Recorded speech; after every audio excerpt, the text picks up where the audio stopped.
So welcome to this month's podcast. You're joined by me, Patrick Twitchett, and me, Melvin Manning. Thank you very much. So we're coming for the first ever Case Mastermind podcast, and we're going to bring you each month a book of the month that we're going to talk about, and we want to break that down into some points about a topic, and it will probably be linked off of that book. We'll see how things pan out, won't we, Melvin? We will. What's on the agenda today? Which book is the Wondrousness going to put forward in today's podcast? Wondrousness. I've never been called the Wondrousness. Right. I'll just call you your Majesticals then. Indeed. You're wondrous. Right, so this month I've chosen this book, and I'm gonna do a screen share for those from the podcast. I'm just sharing the screen. If you're on YouTube, you're actually going to see this.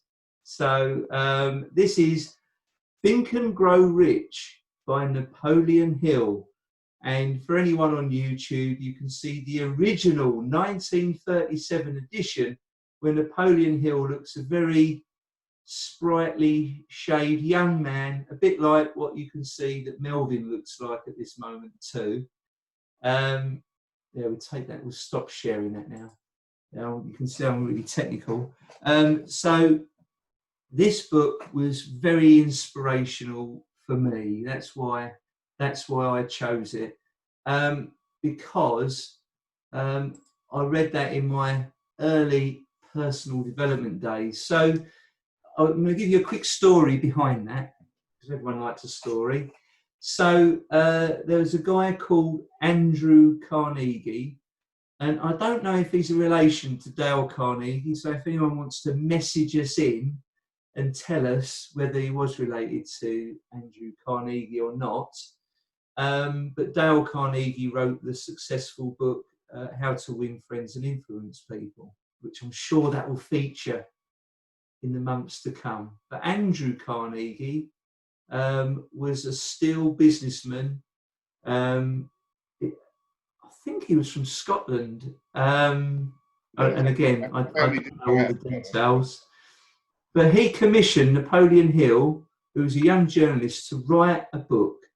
And he asked him to interview, I think it was something like 200 of the most successful people in the world at that time. There were people like Henry Ford, Walt Disney, and people of that caliber. And he wanted to find out how they do business, how their mindset is, how they work, and all these things. It's a fantastic book. It covers a lot of subjects within it. I believe you've read it as well, haven't you, Melvin? I've only cursory glanced it, because what I'd like to know, Patrick. Yes. Where and what was the turning point for you that created such enthusiasm from reading that book? Where did it make your life change? Okay. Yeah, no, that's a very good question, that, Melvin.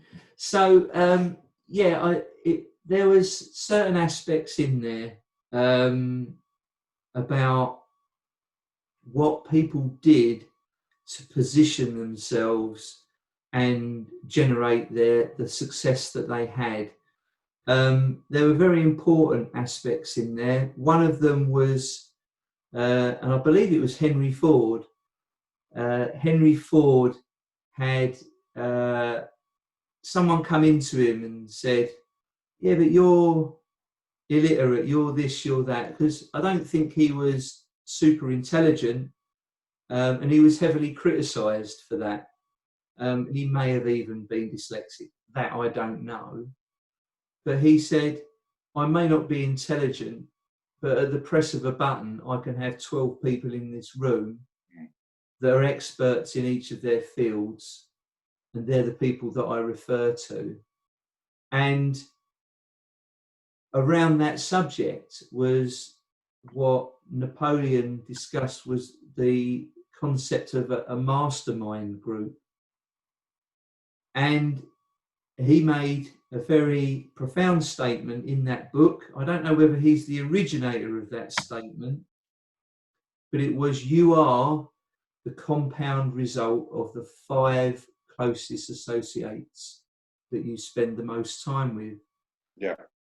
And that is such a gem. And it's being used by other people, and I'll probably touch on that in a minute. Yeah. But I've even taken that phrase further. When I tell people that statement, I say, but it's not an addition, it's a multiplication. Yeah.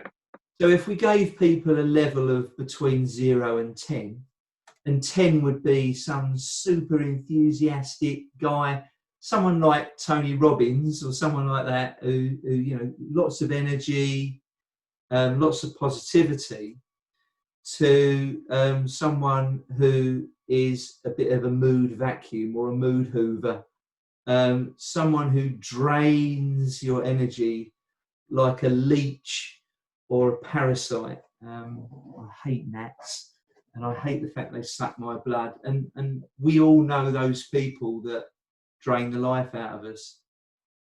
And I say it's a multiplication, because you could have 4 10s in that group, but if you've got a 0, it cancels out everything else. Yeah. And I really believe that. If you've got someone that's draining all the life out of you, you can have all this good stuff coming in at the top. Yeah. And I tell you, it all just gets drained out. And I think it's something we all have to be very mindful of. Let's look at it from a different aspect, though, on the positivity side. Yeah, sure. If we are putting it in another way, which I have heard, if we are the sum of the facts of the 5 people that are closest to us, which is a slightly different way of putting it, what are yours? How do you mean, what are mine? Define your question. Obviously, you have 5 individuals or 5 situations that are the sum of the making of you. Yes. How could you define them? What, who they are? Well, not so much the who they are, but the type of person that they might be and what they have done to be the making of Patrick Twitchett. Okay, yeah. Well, I mean, I would say me and you spend a lot of time together, Melvin. We're closely associated. I mean, I'm trying to get you from a 1 to a 2, so yeah. Well, it's a job. It's a job. I had to get that dig in there. That's fine. But no. I mean, look, no, and I'll make it serious. So, I went out of my way to find people of influence, and I've used networking, business networking, as a way to find those people. And I think, like anything else, you have to kiss a lot of frogs to find the prince or princess, in the case, whatever it may be, according to your gender. So I've looked at people that are successful, success-minded, but I think a degree of it there has to be an element of like-mindedness as well, that you can converse on a level with the same principles in mind. So let's give a stark example. If I want to be successful in business, I'm going to speak to someone who is a successful business person. I'm not going to go to the local Witherspoons, no disrespect to Witherspoons, but I'm not going to go there to find the guy who's in there every day, leaning up against the bar, telling everybody how to live their life, and he spends 10 hours a day in Witherspoons. I'm not going to be speaking to that person. I'm going to be targeting those people. So it's meeting people, having those conversations, spending the time with them, and then you just find that resonance. And that's that, you know, we met through BNI, Business Network International, didn't we? We weren't in the same group, were we? No. but we went to some I don't know what it was now, some training thing, wasn't it? We were training in the cricket ground. No, it was in, you know, that it was that place in Chelmsford, you know, that was Oh, it the private club, yeah, or call it, which sounds really dodgy, the private club. yes, yes, yes. Just for anyone listening, it's just like a private members club, and it's sort of this very nice building where, I don't know, where people socialise, I think, in business. But Can I just put something to you? go for it. Do you do what I do? And I've done it for many, many years. Would it be fair to say that a good idea is to surround yourself with people that have more skill set, intelligence, and worldly wiseness than your good self in order to bounce off of in order to achieve your goal? Absolutely, 100%. It's got to be people that complement you, because if you know, if I'm an accountant and all I'm going to do is associate with 5 other accountants, then we, you know, if we need to talk about marketing, we're all just going to be looking at each other going, I haven't got a clue. So I think you need people with skill sets within that group, with skill sets where you can help each other. Yeah. So what you're going to get is circles within circles with you as the hub. Everybody then interacting, and then the creation of what effectively would be a very positive way out of any solution situation, problem issue, or the creation of a new requirement. Yeah. People that you can brainstorm with, and that's what, going back to what the original question was, that's what I really got from the book. Yeah. Was, you know, if when I was a young lad and I hung around with a load of guys that like to get drunk and fool around the streets of an evening, that's what we did. But when you associate with people that are driven and success minded, it all rubs off and you're heading in the right direction. And it was the ability to have people that I could bounce my ideas off and throw suggestions to, that wouldn't go, what are you talking about? Oh, you don't want to do that. You want to do something sensible, like get a steady job. I wanted people to say, yeah, that sounds really great. And here's some suggestions. And you know, that's what we need, because, you know, our mind is limited to our knowledge that we've received in our life, and everybody else has received a totally different set of knowledge. Absolutely. Bringing them and compounding them together. Yeah. So it was that mastermind principle that resonated with me. Something else I wanted to throw in about that book. Melvin, have you heard of a guy called Jim Rohn? I have. Good. Because Jim Rohn, he called his Bible that book, Think and Grow Rich. And he had this really worn out old copy that he'd pull out when he spoke at events. And in that book spoke about mentoring. Now, Jim Rohn was mentored by a guy called John Earl Shoaff. I don't know if you've heard of him, have you, Melvin? John Yeah, Earl Shoaff? it's mentioned. Okay. And John Earl Shoaff was a very well-known, established guy, and he would impart his wisdom to Jim Rohn. And then Jim Rohn, a young lad come up to Jim Rohn and asked Jim to mentor him. Now, Melvin, here's a question for you. Do you know who that young man was that was mentored by Jim Rohn? It's a good question, and I did know the answer, but I don't remember it. I think he was about 17, and it was a young Tony Robbins. Tony Robbins, yeah. Tony Robbins. Tony Robbins was mentored by Jim Rohn, and now Tony Robbins has got a great message to share to the world, a successor to Jim Rohn and Earl Shove. So it's great to see that legacy being passed down from those people, and that's where all these things seem to resonate. And it does, and it has, and it's useful learning and education.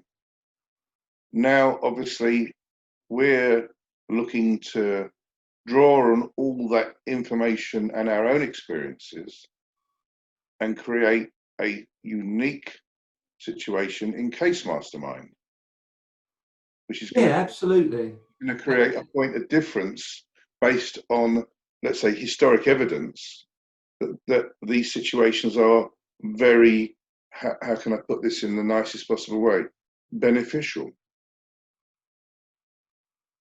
So obviously taking what you've learned, taking where you've come from in your learning when it comes to the mastermind experience, are you still the sum of those 5 people today? And do they come in the room with you every time you are present? That's figuratively speaking. Yeah.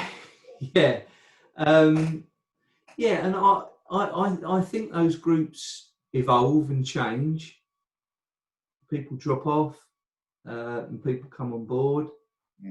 And I'll probably allude a little bit to Case Mastermind later on, but a mastermind group is people that you focus time with to focus on aspects of business.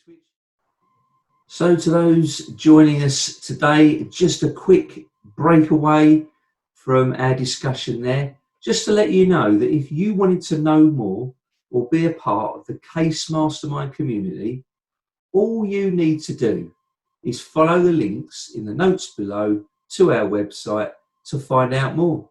And I'll see you there, in case you didn't already know. And now let's go back to the discussion. Melvin, would be great timing to bring us to this month's subject, which is mastermind. So absolutely, that's where I was headed. Sorry? That's exactly where I was headed. It's so easy to go off at tangents, isn't it? Well, it is. That's what a podcast is about. It's conversational. I know. We're allowed. It's one time we're carry allowed on to waffle. Sorry? You can talk about football if you wish. Oh no, I steer clear of football. I'm very wise. Moving swiftly on. Mastermind. So what we want to do each month is hit a few points, and the idea being that we're going to try and run 2 podcasts. So this is going to be really interesting. Starting a podcast and then starting 2.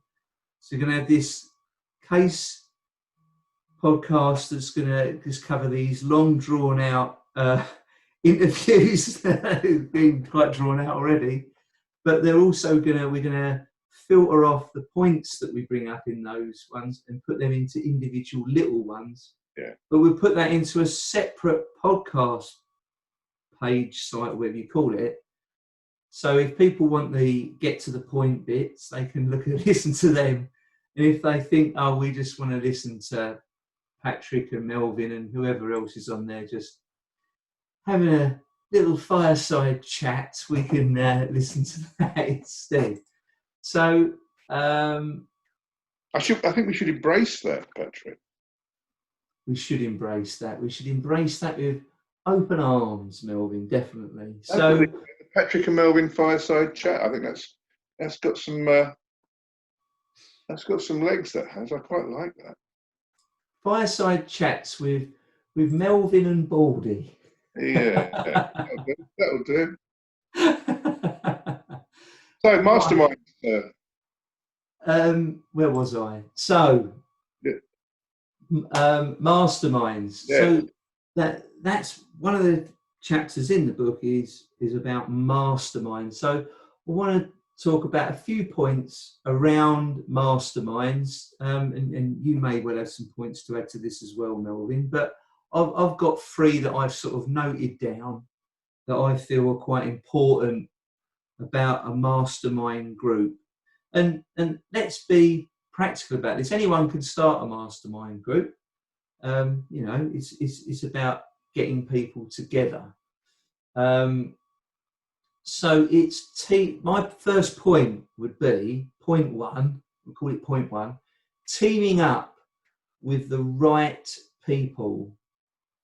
So we've already touched on this. You are the result of the 5 closest people to you. This includes your life partner. We can't say husband or wife nowadays. It has to be life partner. But whoever you spend the most time with, you are that compound result of, and it is a multiplication. If any of those are a 0, it's going to drain the life out of you. But the more of those that are closest to a 10 means you're going to be a 10,000 possibly. Now, you've got to choose people who are, I think, heading in the same direction as you with a similar mindset. What do you think about that, Melvin? It's interesting because you're looking at mastermind group, a mastermind group. Personally, I like a good mix of people. I know that sounds a little bit more controversial than your view, but the controversialness of those individuals would be the fact that they all have similar or the same goals. Obviously, their outlook and their aspects are different, but what they are looking to achieve in success is the same. It just has occasionally has a different name on that particular positioning. So from my point of view, you need the quality of individual around in that room. So as when you do bounce off one another, you get not the desired, because obviously, you wouldn't be going if it was desired. You get the appropriate views and reactions unexpectedly that are inspiring. Yeah, I agree. I agree with that. It's got to be someone that when you share your vision, your dream, or whatever you're aiming towards, they're on par with it. They're not going to go, "Oh, that's ridiculous." What do you think you're doing? It's got to be, we want to help you get there. Then you're never going to go anywhere with those people. No, that's right. So, but with those ones with that helpful mindset, that want to guide you, and I think that's probably an important quality of the people that you team up with. That people that are very giving and helpful. Another word is interested, Patrick. Yeah, absolutely. Interested in you, what you're looking to achieve, and not just because they've got some own personal agenda to get across in it, but actually genuinely interested. I think, the word genuine gets bandied about a lot nowadays, and I think that's because everybody's sick and tired of the falseness that's out there. But there are a lot more genuine people coming to the fore now because people are getting drawn to that, aren't they?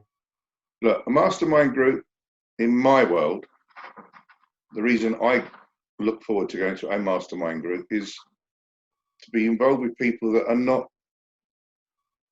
totally self-centered and thinking of themselves. Absolutely. And not, in their first sentence, looking to pitch to go and do a piece of business. That's the person, personally, I wouldn't be very happy to have a continual dialogue with. No, that's right. And I think we're all fairly good judges of character, and we could probably refer and give names of people that we know that are self-centered and trying to pitch themselves all the time.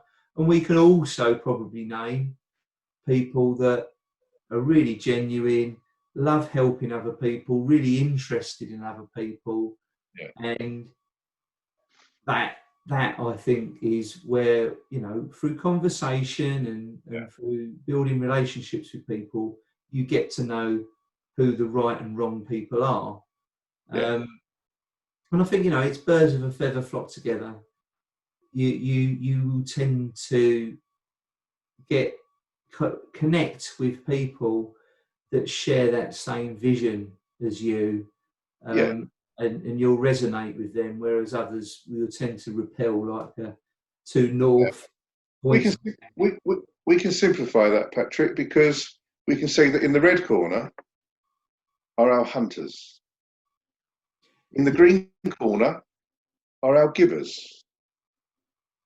And the draw in a mastermind group situation is to go to the green corner. Yeah, That's, yeah, absolutely. that's the magnet of mastermind. People who are prepared to give in time, in their listening ability, and as importantly, their view, their point of view, which positively can make a difference. Yeah, yeah, absolutely. I think another thing, and this is something that I know you and I can do very well, is to speak very honestly with each other. You know, even if it means, you know, Melvin having to say, Patrick, that's an absolutely insane idea. If you do that, you're just going to drain all your energy and it's not going to benefit you. You know, being big enough to take that Yeah, advice and being big enough to give that advice I is, agree. is what you need. You don't need people pleasers that are going to say the things that you want to hear, but what you need to hear. But the most, let's say, stressful thing for me is having to admit on the odd occasion, Patrick, that you are right.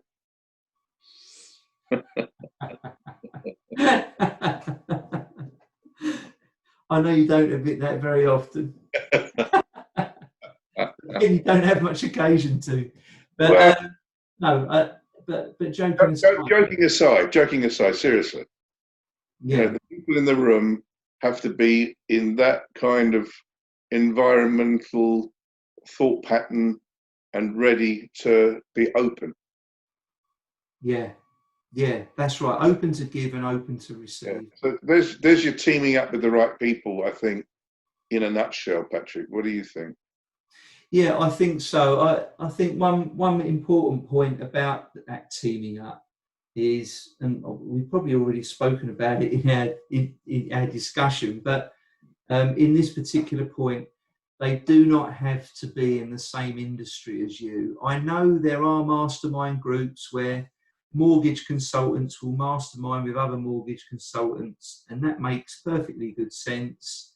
And that's one way of doing it. But I think there's also, to get a true, real mastermind to guide your business, I think you need people from different industries to give their differing aspects as well. Variety brings a great sense of creativity, in the sense that if you're all of that similar mindset and like-minded, in your focus, if you're all very logical people, you're all just going to come up with logical answers, where actually you need that creativity as well, don't you, Melvin? You need a balance of creativity and logic. Yeah, there are arguments to be in the room with, if you like-minded, but not necessarily like-minded, but people from the similar or same industry.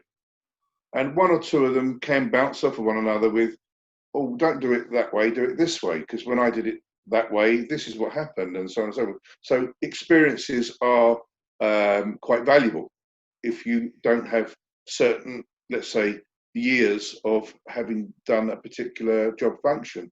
However, if I'm sat in a room with individuals of like mind, I'm going to start thinking like them.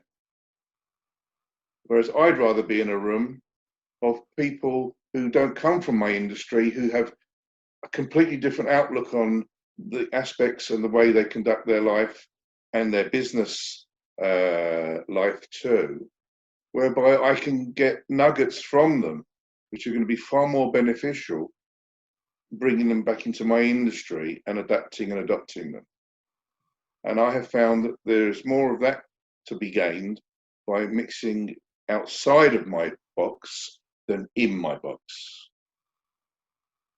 Yes. Yeah. Yeah. No, I agree with that. That's a really good point. So I think we've summed that up. Is there any other summing up points, Melvin? Well, Around as far as the right people is concerned, no, because the individual in the room, whoever they may be, speaking, from my own experiences, you'll know who they are and you'll know the right people for you. And it's then, if you have the courage, or if you have the wherewithal to find the courage, to then approach those individuals and start connecting, start having conversations, start bouncing ideas and seeing if what you believe in your gut is a reality. Because in life, nothing is perfect, and occasionally what you think is right isn't. So you have to keep trying various methods in order to find all those right people to be around you. Yeah. Yeah. Very good. Very good. Okay, let's move on from point one then, and Would you like point two? let's. Yeah, normally, logically, quite after point one, I tend to go to point two. So point two is focus, support, and problem solving. So the whole idea in a mastermind group is to share what you're looking to achieve and get other people's viewpoints. And I know we're in a mastermind group together, Melvin, and I know you've heard me say this before, but it's where I say I share my really crazy harebrained ideas and then let others bring me back down to earth again, to a level of practicality. So they're not raining on my parade, they're not ruining my ideas, they're just saying, hang on a minute, Patrick, that sounds really wild, but actually, look, if you do it this way, that will be much more effective. And then I sort of go, oh yeah. If you have the right people in the room, a la point one, moving into the point two focus, these individuals that will give you the benefit of their wisdom and experiences will make points that are for consideration, that no one's telling you what to do.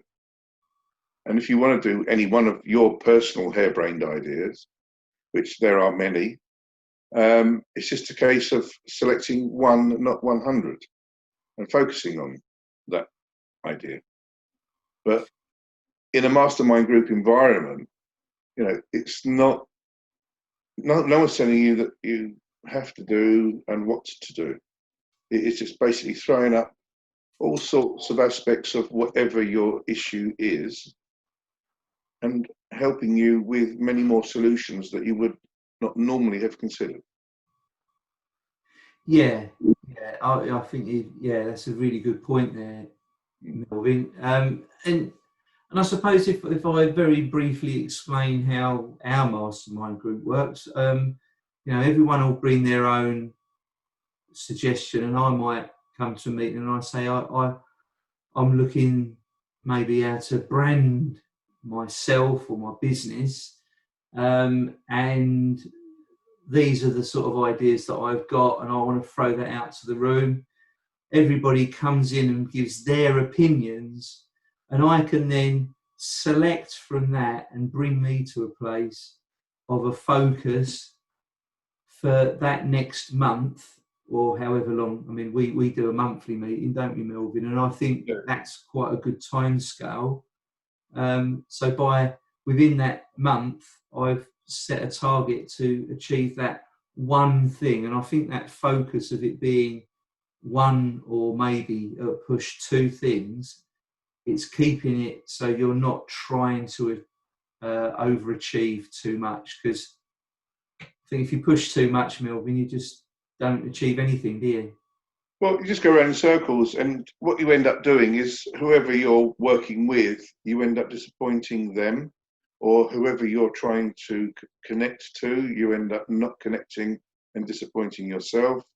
And you then find yourself in a situation of, I've actually achieved nothing and gone nowhere. And that is a regular occurrence for many, many people that we certainly have come across recently, Patrick. Absolutely, yeah. They're really busy in their business, not spending any time on their business, and everything's distracting. They're firefighting. They can't think for a moment for themselves and where they want to go with their business. And They still wake up tomorrow, Patrick, with the same problems they had today and yesterday. 100%. They're busy, you see. And I think the fact that we have a monthly mastermind, we have a set time on a set day of every month that we will meet up, that is purely 3 or 4 hours, or however long it is that we need it to be, to focus on our business and get our minds focused on it. And there's so many people that don't ever take any time out of their business to think about it. And you're almost rolling into point 3, Mr. T. Point 3, which is our accountability, which kind of echoes a lot of that action and movement across the 4 weeks of the month. Yeah, okay, yeah, we're getting there, aren't we? Towards point 3. But before, I'm sorry, I'm not trying to rush you. Oh no, we're kind of drifting in. We are drifting in, but before we segue, that's a new watchword. Before we segue into Indeed. point 3, I still want to stay on point 2, because the one thing about Bill Gates that I like, there was a documentary on Bill Gates, and I know some people love him, some people hate him, and and all that. I don't want to get in the controversy of that. No, don't do that. Don't do that. No. In that Netflix series of 2 or 3 episodes, whatever it was, he takes 1 week a year and goes to this little hideaway on his own, reading books and studying and brainstorming what he's going to do for the next year. And that to me was just a really enlightening point. We don't take time out of our business, and we must. It's a real important thing. And that's my summing up, I think, of point 2. It's, you've got to come to that meeting to start with an issue with your business. You can't just rock up and go, oh, what am I going to talk about this month? Because everyone's going to see you just pulled something up. Respectfully. Sit down and think, right, what am I going to tell these other people that I want to look at in my business for the up and coming month? And it focuses your mind. And I don't know how it reacts with you, Melvin, but it makes me sit down and spend half an hour just to think, what do I really need to do for the next month for my business? What about you? Well, I have spent 41 years in the commercial world, and every day brings an issue that requires some kind of resolution. So there isn't a person on the planet that I know, even those who have been immensely successful with financial gain, that haven't got a problem that they have to resolve every time they wake up in the morning. Doesn't matter what it is.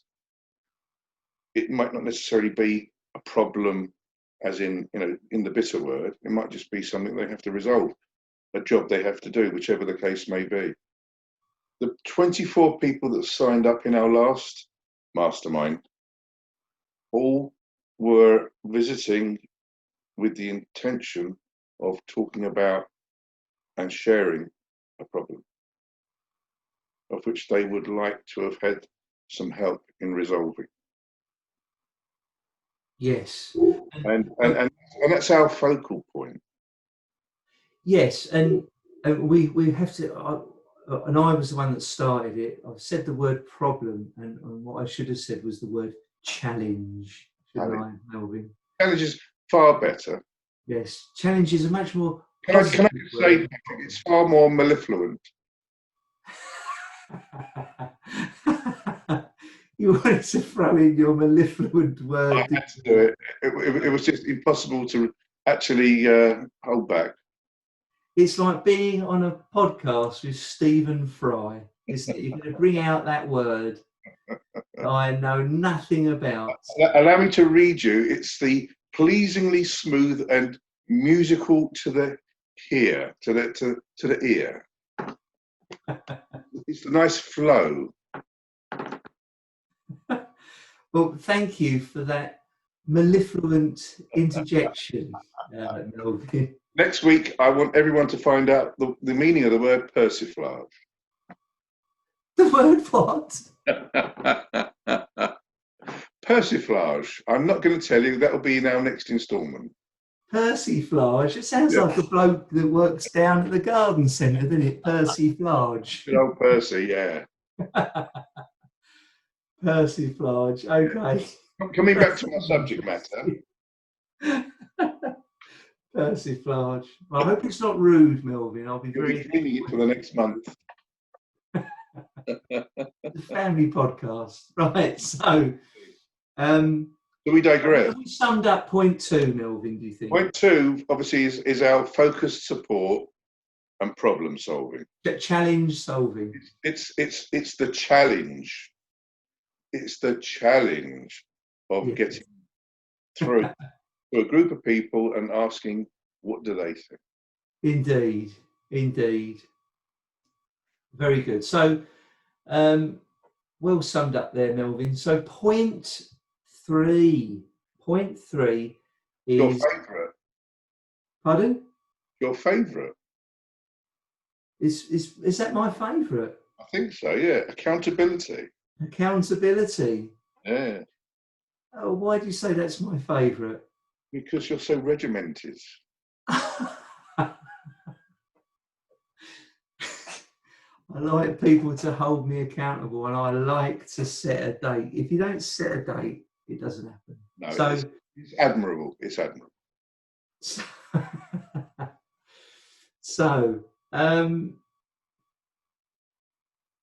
so the group has got to, first off, they've got to meet regularly. So we meet once a month, and I think that's a really good level. We all find resonates well with all of us so far.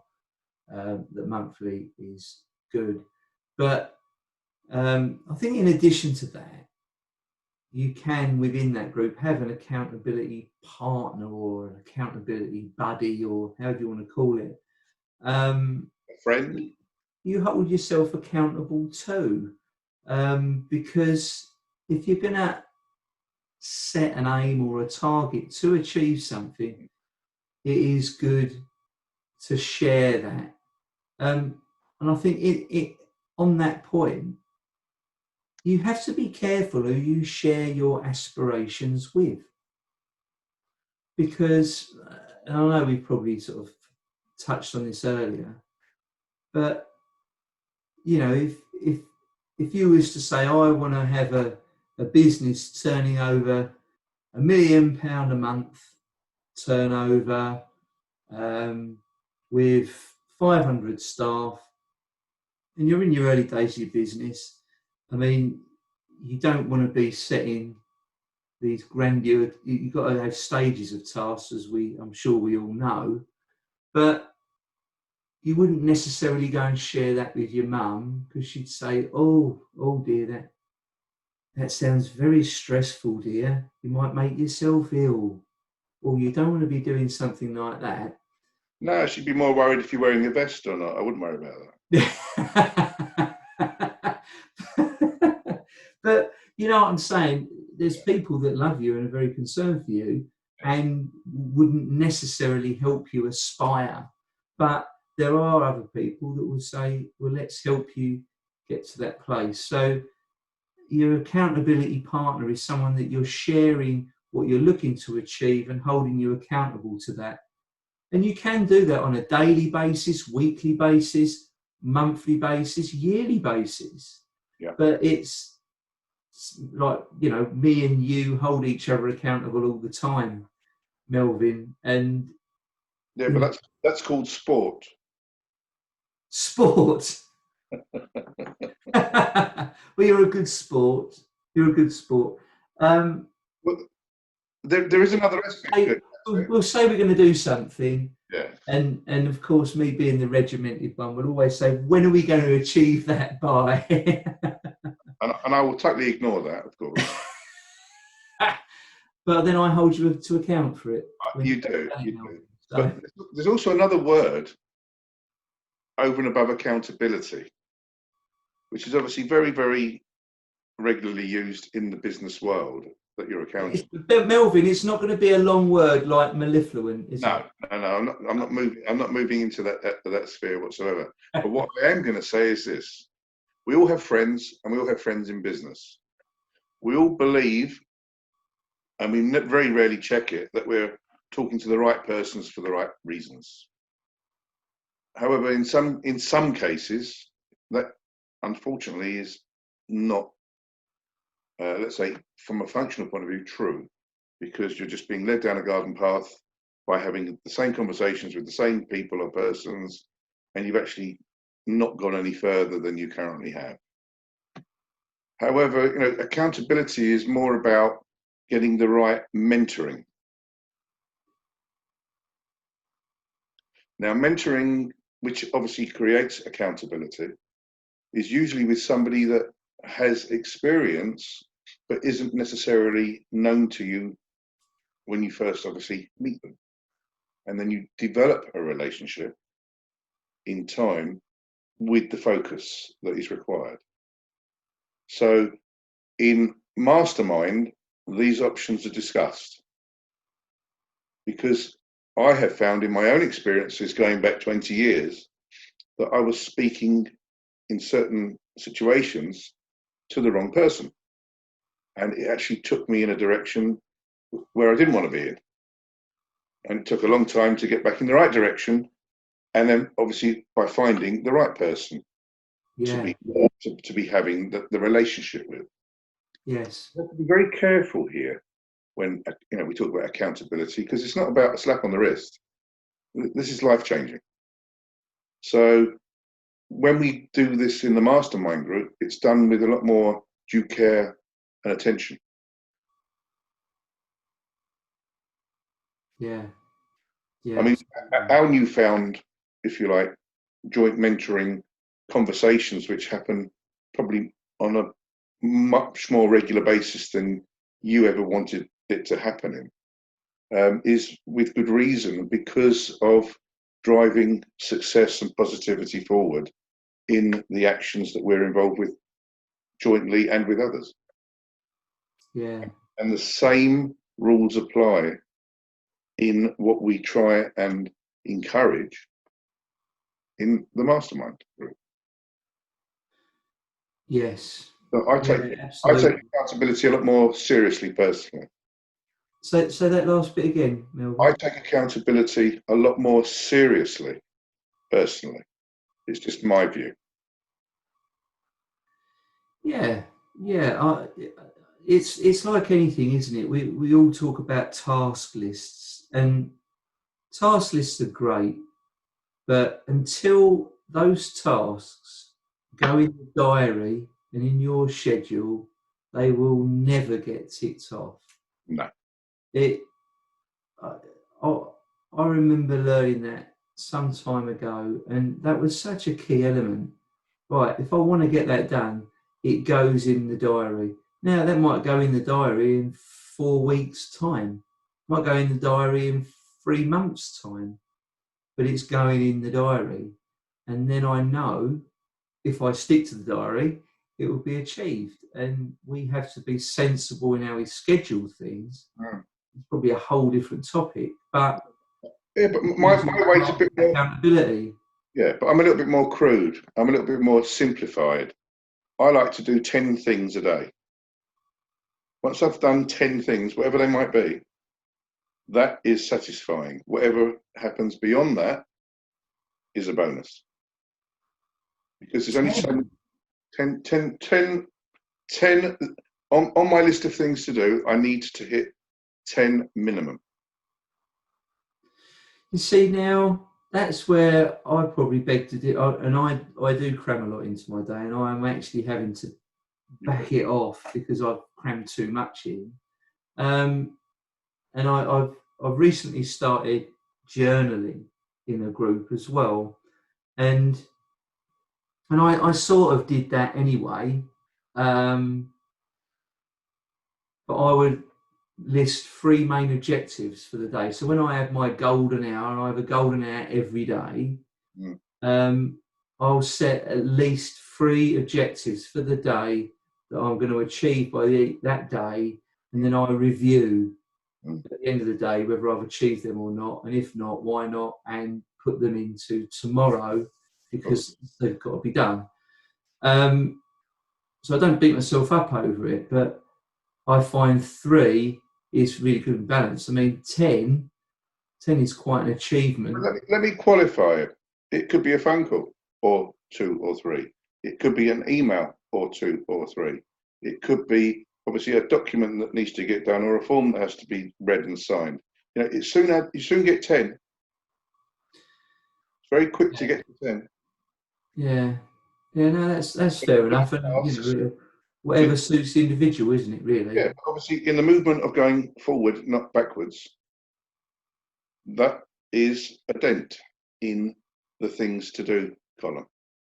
Yeah, absolutely. And I think that's what it's about. It's that accountability of making sure that you can pull at least one thing out of your business in a mastermind group and saying, I need to do this. And whatever that is, you're then going to be held accountable to have done that. And if you don't reach it, we don't all go around and start punching each other.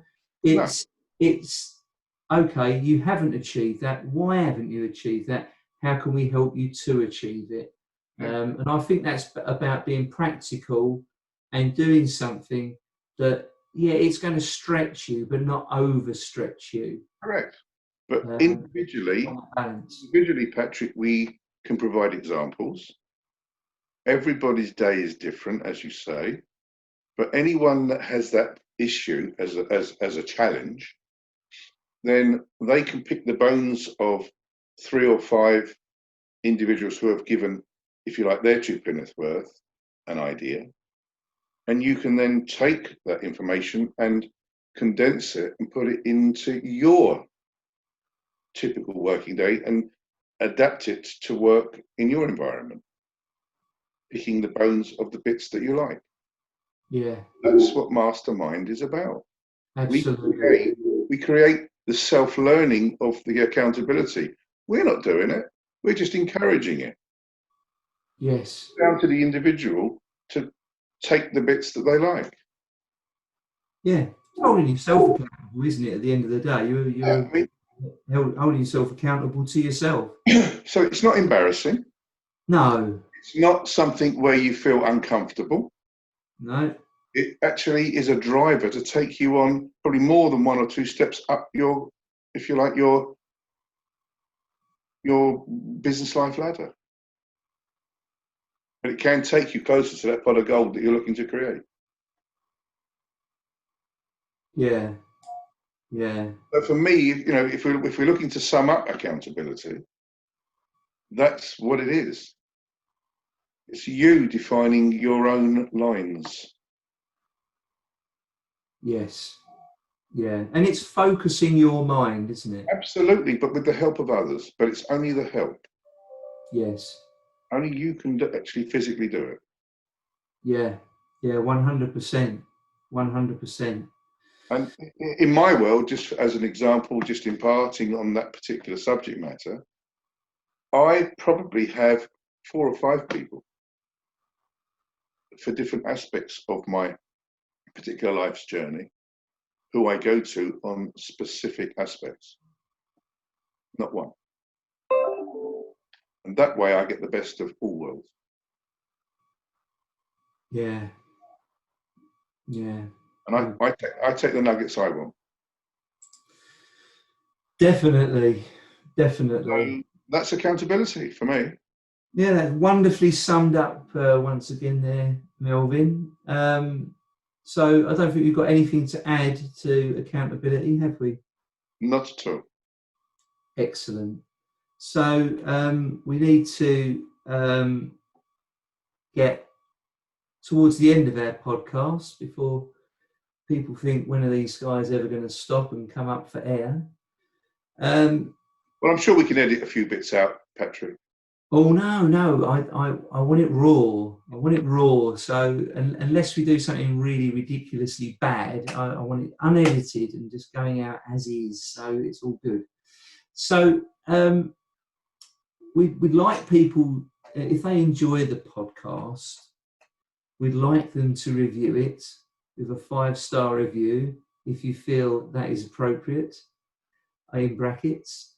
But we also would like you to sneak in the word mastermind into the review so that we know you've listened to this month's, because when we do the next month, we're going to take a look and we're going to do a draw and give a prize. A prize. Can you do an ooh? No, a prize. A prize to one of those that we select, that we find is the best one, that's put mastermind in the most creative way into a post, to bring that to our attention, to a review. Now, in closing, Melvin, it would be good to mention Case Mastermind, wouldn't it? Well, I think it would be useful to do an outline of our Case Mastermind monthly, with the add to of the closed masterminds that are available to those that have a specific need.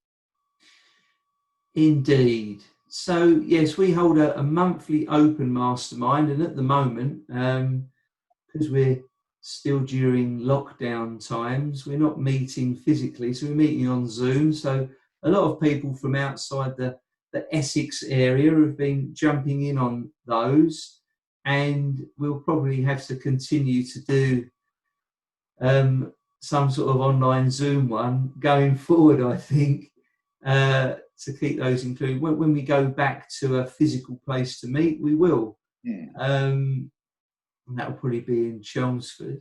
May I hasten to add that these open ones are free?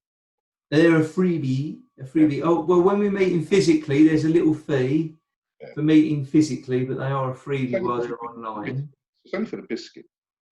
It's only for your biscuits. Yes, we know you like biscuits, Melvin. What's your favourite biscuit, Melvin? Oh, you've got to come along to the next mastermind when we physically meet. Jaffa Cakes galore. Jaffa. That's a cake, not a biscuit. Nevertheless, when you dunked it in your little tea or coffee, it's heavenly. Right. So moving on from Jaffa Cakes, you can come to an open mastermind, and the reason we call it an open mastermind is an event open to everyone to come along to, and we will discuss a particular subject of that month, and ask people to tell us any challenges they've got, and we'll bounce the ideas around the room. And that list of subjects is compiled by the people attending. We get them to fill out a feedback form. They put on their feedback form what subjects they'd like covered, and we accumulate a list. And we will go through that list to pick off topics. That's all driven and led by the people attending. But on the back of that, we now have got closed mastermind groups, and that's a group of between 3 and 6 people that will meet on a regular monthly basis, and we will focus on each member of that group on a monthly basis to cover their challenge and solve that issue that they've got, or give them the ideas that they're needing to brainstorm. Did I sum that up well, or do you have items to add, Melvin?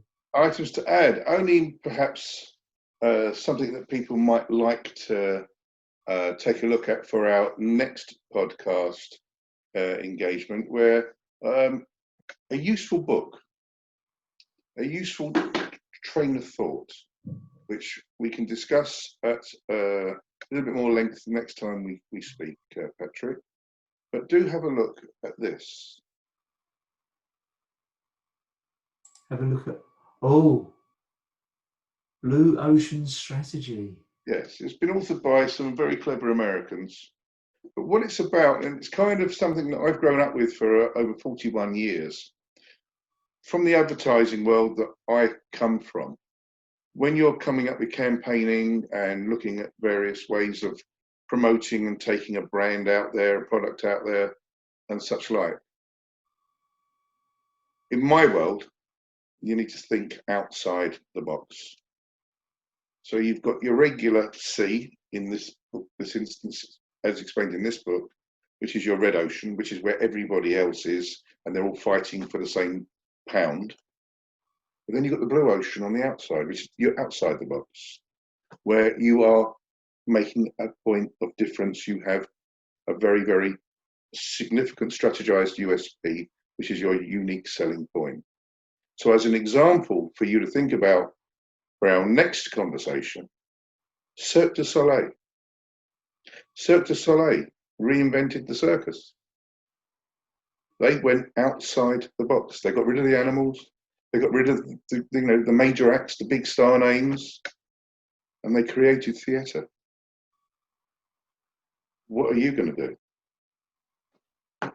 Oh, we have to make that into a poster, Melvin.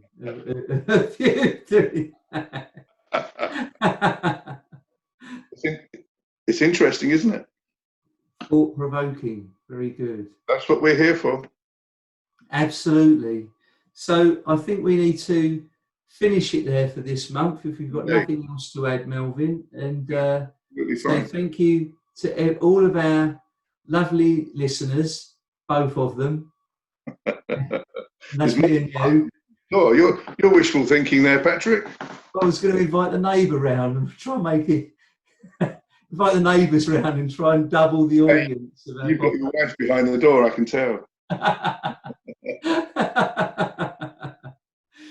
All right. Well, thank you everyone for listening, and we hope that some of you have enjoyed it enough that you might join us next month. We look forward to having our next discussion with you. Indeed. And it's goodbye from me, and it's goodbye from him. Well done. Have a good month. So, folks, thank you for joining us on our broadcast. This has been brought to you by Case Mastermind, the brainstorming mastermind group that you, the listener, can be a part of. Just follow the links in the notes attached to our website and Eventbrite pages to see what events you can join us at. If you enjoy our content, please share and review. One of the talented people who leave us a great review with that month's watchword that's given out on our monthly broadcast will be selected for a prize. If you would like to hear more, please hit the subscribe button so you can hear more from the Case Mastermind team. So remember, folks, listen out, listen up, and listen in. See you soon.